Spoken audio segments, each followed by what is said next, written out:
Hello friend, मैं हूँ अनीता और आप सुन रहे हैं अनीताज कहानियाँ। प्यार और विश्वास की प्रेम कहानी का दूसरा भाग।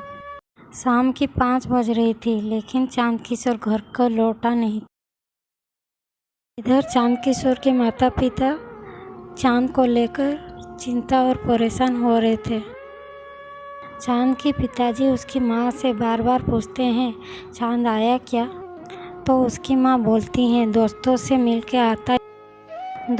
मिलकर आता ही होगा, आप चिंता मत। यह कहकर चांद की माँ खाना बनाने चली जाती है और मन ही मन में बोल रही थी कि कभी तो इतना देर नहीं करता आने में, तो आज कहाँ रह गया मेरा बेटा। चांद किशोर की माँ ये सोच रही थी कि तभी चांद किशोर के पिताजी बोलते हैं, अरे ओ चांद की माँ, चांद आया क्या? खाना बनने के बाद चांद की माँ बोलती हैं, हे जी सुनते हो, आप खाना खा लो। जब चांद आएगा हम दोनों माँ बेटे खाना खा लेंगे। यह सुनकर चांद के पिताजी बोलते हैं, क्यों, तुम दोनों साथ में खा सकते हो तो मैं क्यों नहीं खा सकता? चांद की माँ ये सुनकर बोलती हैं, आपकी तबीयत ठीक नहीं है।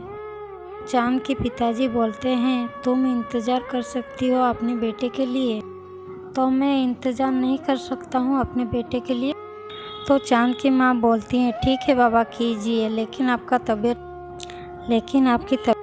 तबीयत ठीक नहीं है। ऐसे ही दोनों पति पत्नी अपने बेटे का इंतज़ार करते रहते हैं। रात भी काफ़ी हो रही थी। तभी चांद के पिताजी बोलते हैं, आज अगर मेरा तबीयत अच्छा होता तो मेरा बेटा घर में होता। कहाँ गया है, कुछ सही से बता कर भी नहीं गया। ऊपर से इतनी रात होने को आ गई, लेकिन अभी तक लौटा नहीं। ये कहते हुए दोनों पति पत्नी कुछ खाया होगा कि भी नहीं, ये सोचकर बातें करते हुए कि तभी चांद किशोर माँ बुलाते हुए घर के अंदर आता है, हाथों में दावा लिए, 2 शर्ट 1 साड़ी लिए। जब अंदर आता है तो चांद की माँ पूछती हैं, बेटा तुम तो अपने दोस्तों से मिलने गए थे, तेरे पास तो 50 रुपये थे, इतना कुछ कैसे ले आया?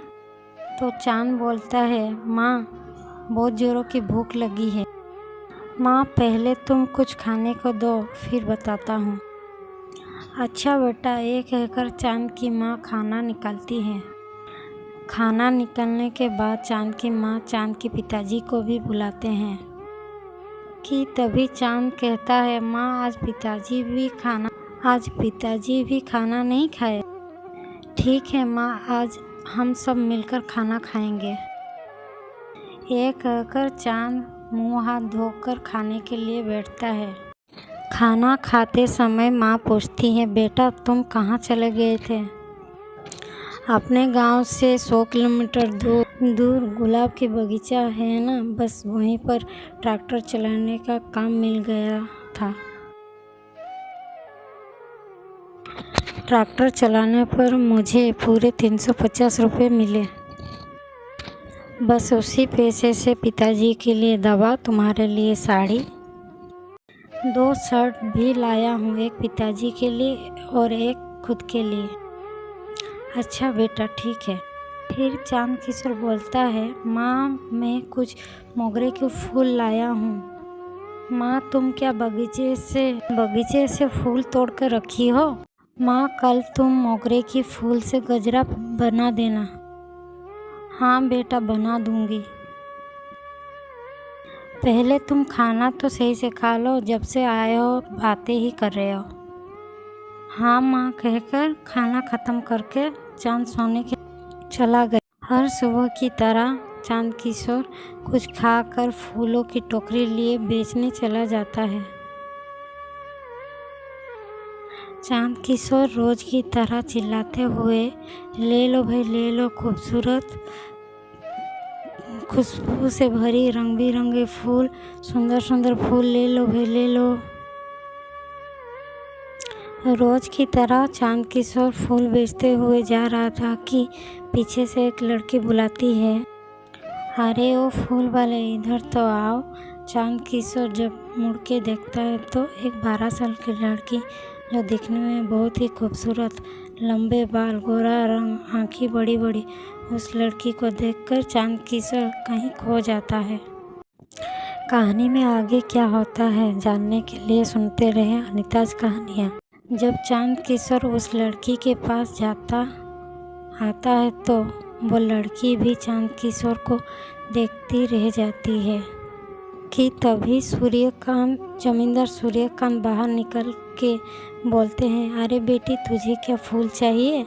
चांद किशोर बोलता है, बापूजी, फूल ले लीजिए, बहुत ही खूबसूरत रंग बिरंग फूल लाया हूँ।